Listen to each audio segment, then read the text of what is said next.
Here we go again. Trying hard, but you wanna be my friend. In a place to hide. Bonjour à toutes et à tous et bienvenue dans cette nouvelle vidéo qui est enfin la vidéo que vous attendiez tous et toutes et qui est la vidéo sur tout le déroulé de la gestation de ma jument. À l'heure d'aujourd'hui, nous sommes le 2 avril, je filme cette vidéo, le poulain n'est toujours pas né. Le terme de Mala est prévu le 22 avril, normalement terme 11 mois et 11 jours, je précise parce qu'il y a des gens qui calculent le terme à 11 mois. Moi c'est 11 mois et 11 jours, donc le poulain là va arriver à tout moment. Je ne sais pas quel jour, voilà, Mala est prête, le poulain s'est retourné, mais je ne peux pas encore vous dire exactement quel jour, vous en doutez. Une caméra a été installée dans le box de Mala d'ailleurs, je vous en parlerai bientôt parce que vous êtes énormément à m'avoir posé des questions dessus. Donc je vous en parlerai dans un vlog sur ma chaîne de vlog, un vlog de cavalière, que je vous mets le petit lien dans la barre d'infos si ça vous intéresse d'aller vous abonner. Je fais exclusivement des vlogs dessus. Avant de commencer cette vidéo, je voulais vous faire une petite aparté parce que j'ai découvert un compte sur Instagram, un compte d'un garçon cavalier qui a également son écurie et qui s'est lancé tout simplement sur Instagram et sur TikTok. Et franchement, j'ai bien kiffé le contenu qu'il faisait. Faut avouer quand même qu'il fait un petit peu valser les cœurs. Voilà, un beau mec cavalier, forcément dans le milieu, voilà, ça plaît. Moi je suis tombée sur son compte, on a un petit peu discuté tout ça, il est vraiment très sympa ce garçon. Donc voilà, si jamais ça vous intéresse d'aller le suivre, je vous mets son Instagram et son TikTok juste ici. C'est du contenu un peu fun, un peu décalé, vraiment second degré. Et franchement c'est ça que j'ai beaucoup aimé chez lui. Donc voilà, je tenais à vous partager ce petit compte parce que je l'ai découvert très récemment et que je vous en ai aussi également parlé sur Insta. Parce que voilà, ça me tient à cœur aussi d'aider les nouveaux influenceurs à se lancer également dans ce milieu là. Donc voilà, je voulais vous en parler dans une vidéo. C'est chose faite, maintenant c'est parti, let's go, on rentre dans le vif du sujet. Alors pour commencer la vidéo, vous êtes sûrement au courant, moi j'ai fait le choix de faire inséminer Mala. Donc j'ai fait inséminer Mala dans un centre d'insémination qui est dans l'Ain, donc qui est près de chez moi. C'était pendant le confinement, j'ai eu l'obligation, étant donné qu'on a eu le Covid qui est arrivé, tout ça, de faire inséminer ma jument alors qu'on était en confinement, tout simplement parce que sa période de chaleur arrivait à ce moment-là. Donc j'ai pu avoir des dérogations pour pouvoir transporter ma jument jusqu'au centre et la faire inséminer. Elle est donc arrivée au centre d'insémination et voilà, premières échos, tout ça pour vérifier si tout allait bien. Tout ça je vous en ai déjà parlé dans une vidéo que je vous mets dans le petit i où je vous explique tout ce qui s'est passé pour l'insémination, tout ça, et où je vous parle également de sa tendinite parce que il faut savoir que Mala a eu une tendinite à son retour du centre d'insémination. Donc là dans cette vidéo on va vraiment parler du moment où elle a été inséminée jusqu'à aujourd'hui et non de l'insémination à proprement parler. On va parler que de sa gestation en fait, tout simplement. Donc rentrée du centre d'insémination, elle nous a déclaré une tendinite. Alors le pourquoi du comment, je n'en ai aucune espèce d'idée et on le saura jamais, sachant que ma jument a fait du concours avant et qu'elle m'a jamais fait de tendinite, jamais de blessure, jamais rien. Donc pourquoi du comment, est-ce qu'elle s'est blessée, est-ce qu'elle s'est fait mal quelque part, on ne le saura jamais, mais chose faite qu'elle a eu une tendinite pour son début de gestation qui de plus est malheureusement n'a pas passé toute seule. Donc le poulain s'est pris dose d'anti-inflammatoire dès le début de la gestation parce que tout simplement j'ai pas eu le choix en fait. Ma jument souffrait et c'était soit je la laissais souffrir, soit sinon je lui faisais une piqûre d'anti-inflammatoire par risque que en fait elle avorte ou alors que le poulain entre guillemets ne tienne pas le choc, étant donné qu'à ce moment là il me semble qu'elle était à 1 mois de gestation. Donc j'ai décidé de prendre ce risque là quand même. Au final est arrivé les 3 mois de gestation lors de la deuxième échographie parce que j'ai fait le choix de faire une écho à 15 jours pour vérifier qu'elle était pleine et une écho à 3 mois pour voir en fait le cœur du poulain, voir s'il y avait un cœur, si tout était entre guillemets normal. Et donc lors de l'échographie des 3 mois, tout allait bien, le fœtus se développait tout à fait normalement. Le cœur, il y avait bel et bien un battement, donc du coup on était ravis. Et donc depuis ces 3 mois je n'ai pas refait d'échographie. Pendant également ces 3 mois, j'ai eu l'aide d'une marque qui s'appelle Cheval Énergie et qui m'a littéralement sauvé la vie. Donc je vais vous en parler un petit peu dans cette vidéo parce que franchement, le service qui est proposé par Cheval Énergie, c'est pépitos les copains. C'est-à-dire que Cheval Énergie, c'est un site où vous pouvez retrouver tout type de produits pour chevaux, que ça soit du soin, que ça soit de l'équipement, mais ils sont principalement spécialisés dans le soin pour chevaux. Et en fait, donc j'ai travaillé avec eux au début de la gestation de Mala et en fait, par Cheval Énergie, vous pouvez avoir un suivi avec un vétérinaire qui s'appelle Marc, avec qui vous allez pouvoir échanger pour essayer de trouver les meilleurs produits adaptés à vos chevaux, aux problèmes que votre cheval a, tout ça. Et franchement, ça m'a sauvé la vie étant donné que j'avais besoin de produits de soins pour ma jument pour essayer de la soulager articulairement, tout ça, sauf que moi ma jument était pleine, je ne savais pas quoi lui donner et j'osais pas lui donner de produits par peur de lui donner quelque chose qu'il ne fallait pas. Et donc Cheval Énergie, ils m'ont vraiment beaucoup aidé et conseillé pour ça. Marc, il a passé, mais je vous promets, 1 heure au téléphone avec moi à faire des calculs, à regarder les compositions de tous les produits articulaires qu'ils avaient sur le site internet. Et franchement, ça c'est super. Si ça vous intéresse, il y a un petit code promo Cheval Énergie dans la barre d'information. Mais le suivi, enfin vous avez la possibilité en fait via ce site internet d'avoir également un suivi et des conseils par un vétérinaire. Et c'est vraiment un vétérinaire en fait, c'est pas quelqu'un qui va vous donner des conseils par-ci par-là. C'est vraiment un spécialiste et ça c'est vraiment génial. Donc je vous conseille à 2000% les yeux fermés si vous avez le moindre souci et que vous avez le moindre doute sur quel produit donner à votre cheval. Rapprochez-vous de Cheval Énergie, je vous promets, ils vont vous sauver la vie. Ensuite donc, après avoir trouvé des produits adéquats pour ma jument, avoir fait l'échographie des 3 mois et que tout allait bien lors de sa gestation, on est ensuite parti dans le vif du sujet. 4 mois, 5 mois, 6 mois. Au niveau des changements de comportement, Mala, il faut savoir qu'elle a eu d'autres poulains avant, que ça va être son 4e. Elle en a eu 2 avant que je l'achète et donc Hermione avec moi et là bébé elle qui va arriver et elle sait ce que c'est en fait. Donc mais même pas, je sais pas, je pourrais vous dire 3 semaines après qu'elle ait été inséminée, en fait j'ai tout de suite vu un changement de comportement chez elle. La jument était apaisée, posée, super calme en fait. Et ça c'était déjà le cas pour Hermione, c'est que vraiment elle est super calme. Quand elle est gestante, en temps normal déjà c'est une jument qui est assez posée. Dans la vie de tous les jours, pas forcément dans le travail monté, mais dans la vie de tous les jours, c'est une jument qui est super facile à vivre. Mala, elle peut autant vivre en paddock qu'en grand pré, hormis avec d'autres chevaux du coup, mais sinon au quotidien c'est un bonheur, elle fait pas de bêtises, elle a sa petite routine, elle mange, elle fait sa sieste, elle remange, elle fait sa sieste, elle remange, et en fait elle est super facile à vivre. Et vraiment moi ça va faire 7 ans que j'ai Mala en novembre prochain, ça nous rajeunit pas cette histoire, et j'ai vraiment vu le même changement de comportement que j'avais vu au début de sa gestation pour Hermione, c'est-à-dire elle se pose. En fait elle se pose, elle est super calme, super détente et elle se pose et elle a compris ce qui se passe. J'ai un poulain dans le ventre, ok, voilà. Et c'était vraiment ça. Au tout début de la gestation, hormis ça, j'ai pas vu spécialement d'autres changements de comportement parce que du coup au tout début de la gestation, genre vraiment le fœtus il est grand comme ça quoi. Donc on se rend pas forcément compte, la jument elle a pas de douleur, elle a pas tout ça. Et ensuite on a commencé donc à avancer dans la gestation. J'ai commencé à vraiment voir des vrais changements de comportement cet hiver, où du coup le fœtus commençait à beaucoup plus se développer. Donc Mala mange beaucoup plus, c'est-à-dire qu'en 1 mois elle s'est mise à manger 3 fois la ration de foin qu'elle mangeait en une journée, sachant que moi à la maison, Mala elle a son grand box qui fait 7 par 3, 7 par 3,5 même, et ensuite elle a son premier paddock en sable avec son râtelier et ensuite son autre pré derrière où elle a accès toute la journée à l'herbe. Et en fait je lui mets foin à volonté, c'est à dire qu'elle a sa ration de foin le matin dans le box, ensuite je lui ouvre, elle fait sa vie, elle peut rentrer, elle peut sortir, elle fait ce qu'elle veut, et elle a son râtelier qui est rempli de foin tous les matins et elle mange en fait à volonté. Elle peut autant rester manger du foin ou aller manger de l'herbe dans l'autre pré, c'est comme elle le souhaite. Mais j'ai vraiment vu qu'au niveau du foin, les doses ça y allait hein. Tout de suite, dès 4-5 mois de gestation, dès qu'on entrait dans l'hiver, le foin, voilà, moi j'étais comme ça hein. Mais bon, c'est normal, c'est tout à fait normal.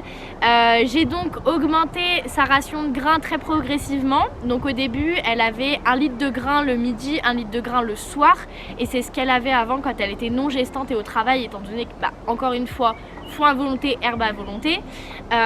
Ensuite donc dès qu'elle a été inséminée, en fait j'ai augmenté sa ration à 1 litre, un peu moins d'1,5 litre le matin, enfin le midi et le soir, parce que je donne pas de grain de matin parce que c'est pas bon en fait que les chevaux mangent du grain avec l'estomac vide entre guillemets.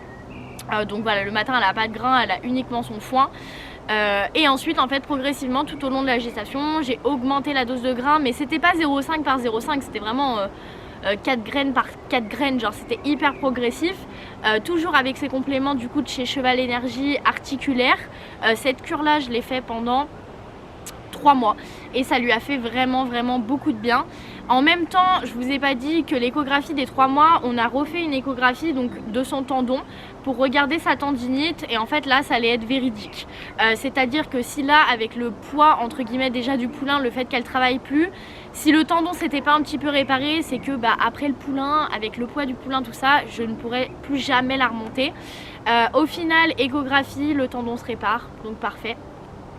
Donc on continue les soins, jument plus boiteuse, plus de douleur non plus.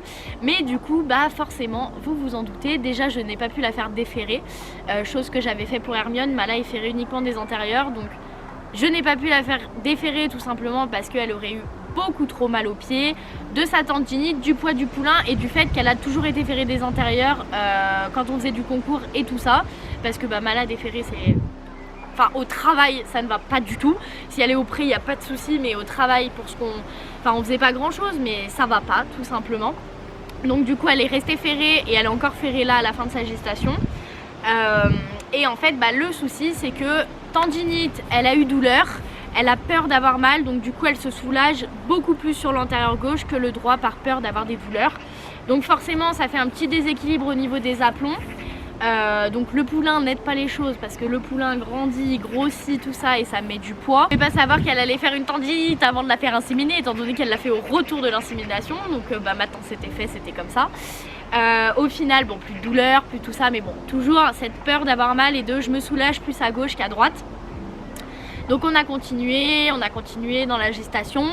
J'ai senti bouger vraiment bouger, parce que je pense que je l'avais déjà senti bouger avant le poulain, mais quand ils sont un peu plus petits dans le ventre, qu'on se rend pas compte, on n'arrive pas trop à savoir si c'est la jument, si c'est le poulain, si c'est ça.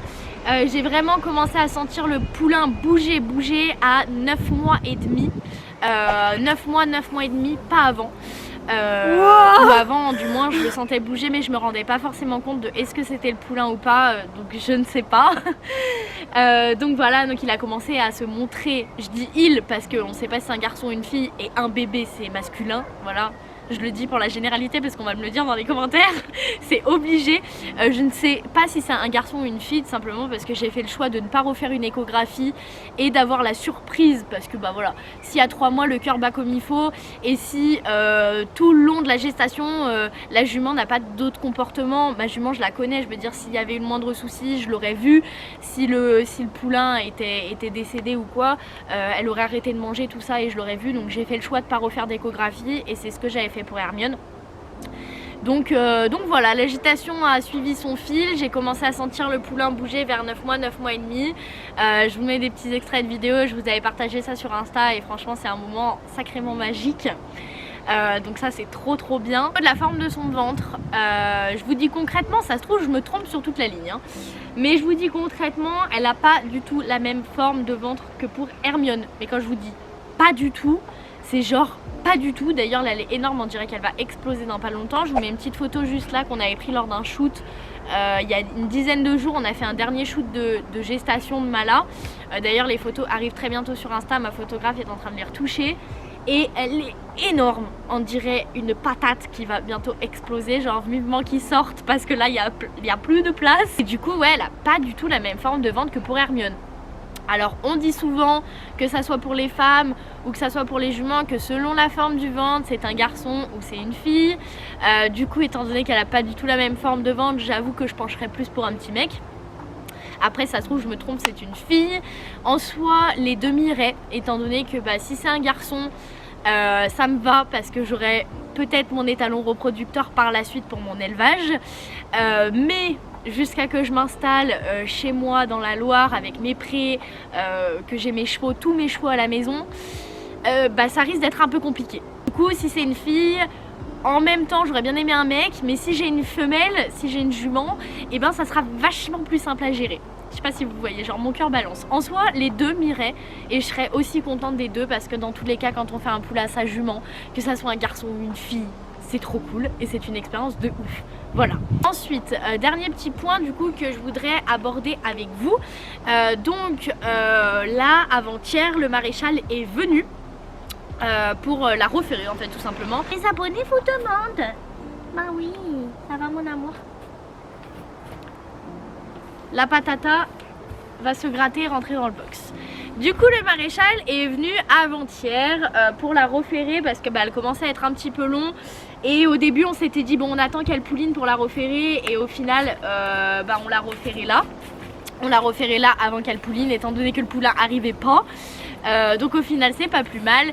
Et donc quand il lui a enlevé les fers, on s'est rendu compte que forcément elle s'appuie plus sur l'antérieur gauche que le droit. Elle a un poulain, elle a un ventre énorme, elle a un poulain qui est quand même assez gros à mon avis, donc beaucoup de poids. Et forcément elle nous fait un début de fourbure sur l'antérieur gauche. Nanana, nanana. J'ai le seum. En soi, alors on se rassure, c'est un début de fourbure, c'est-à-dire que elle a une petite tache de sang en fait dans le sabot, donc qui déclare la fourbure. Quand il appuie, il y a un petit peu de douleur, mais par contre elle n'est pas boiteuse. Donc c'est vraiment un début de fourbure. En soi c'est pas grave, parce qu'elle nous fait un début de fourbure une semaine, 15 jours avant de pouliner, où là le poulain est le plus gros. Et donc en soi, normalement, dans la logique des choses, le poulain va naître, elle aura plus le poids du poulain et la fourbure du coup va s'arrêter toute seule. Parce que c'est une fourbure de poulinage, c'est pas une fourbure de elle a trop mangé, tout ça. Sinon, si jamais elle est encore boiteuse après avoir mis bas, donc à peu près une semaine après avoir mis bas, ou qu'elle commence à boiter, parce que là elle est pas boiteuse, elle est irrégulière mais elle est pas boiteuse. Du coup dans ce cas là je rappellerai mon maréchal qui viendra et qui lui posera tout simplement des fers à l'envers pour essayer de la soulager un maximum. Donc on avisera ensuite. En soi c'est vraiment un début de fourbure, donc c'est pas très grave, c'est pas alarmant. Tout à l'heure je vous ai dit mon vétérinaire, mais c'était mon maréchal qu'il faudra que je rappelle accessoirement. Sinon au niveau de l'organisation, alors parce que ça c'est une question qu'on va certainement me poser, comment fais-tu? Vas-tu assister à la mi-bas? Comment fais-tu pour la surveiller? Est-ce que tu la surveilles les nuits? Tout ça. Alors oui, je surveille Mala les nuits, pas toutes les nuits, c'est-à-dire que le soir même quand je vois que elle mange, elle fait sa vie, elle n'est pas fatiguée, elle s'est pas spécialement couchée dans la journée, tout ça, je vais mettre uniquement 3 réveils dans la nuit. Ou si jamais je vois qu'elle est fatiguée, qu'elle a les mamelles qui ont un peu plus gonflé dans la journée, pour l'instant elle n'a pas de lait, pas de cire, mais en soi le lait et la cire ça peut arriver en 2 heures, donc c'est très trompeur.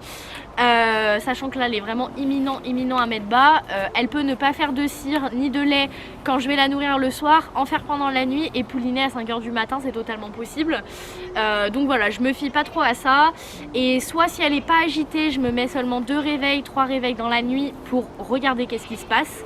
Ou si jamais elle a été très fatiguée pendant la journée, ce qui lui arrive quand même assez souvent en ce moment, elle a des moments où elle peut prendre des contractions, des choses comme ça. Et du coup elle va être vraiment fatiguée, assez statique dans la journée, beaucoup se coucher, avoir le ventre qui se contracte parce que forcément elle a des contractions, donc elle peut avoir mal. Donc dans ce cas là, je vais mettre un réveil par heure toute la nuit. Elle s'en va. Du coup dans ce cas là je vais mettre un réveil par heure toute la nuit, et donc j'ai installé une caméra de vidéosurveillance qui me permet la nuit quand je me réveille de tout simplement checker mon téléphone, de dire ah c'est bon elle dort, ah c'est bon elle mange du foin, hop je me rendors. Je me suis réveillée 40 secondes à tout casser et hop je me rendors et le réveil il ressonne 1 heure après. Alors je vous avoue que je commence un peu à fatiguer à faire ça quand même, mais je n'ai absolument pas envie de louper la naissance du poulain. Pour Hermione je n'ai pas pu assister à la naissance, je suis arrivée seulement 1 heure après. Et du coup là c'est le dernier, je veux absolument pas le louper, donc tant pis, je suis fatiguée mais je me réveille toutes les nuits et je surveille au moins j'espère que je ne louperai pas comme ça. Pour l'organisation du reste, j'ai tout simplement fait une petite feuille si jamais je suis pas là, qu'elle m'est pas pendant la journée, avec les numéros des vétérinaires, assistantes vétérinaires, cliniques vétérinaires s'il y a le moindre souci, le numéro de mon travail également pour que mon père et ma grand-mère puissent m'appeler à mon travail étant donné que j'ai pas mon téléphone sur moi quand je bosse. Et que je puisse revenir le plus vite possible. Mais bon, il n'y a pas trop de raison qu'elle pouline la journée, même si pour Hermione elle a pouliné à 9 h du matin, donc voilà, on sait pas trop. Et sinon voilà, et puis on attend patiemment que le bébé arrive. J'ai extrêmement hâte. Le prénom du poulain, donc bien entendu ça sera un prénom en L étant donné que c'est l'année des L. Ça sera un Lanocastel exactement comme Hermione. Hermione c'est Hermione Lanocastel et pas Hermione tout court. Donc ça sera le nom et Lanocastel derrière qui est tout simplement par rapport à mon nom de famille. Voilà, j'ai décidé d'appeler mes poulains comme ça, c'est tout.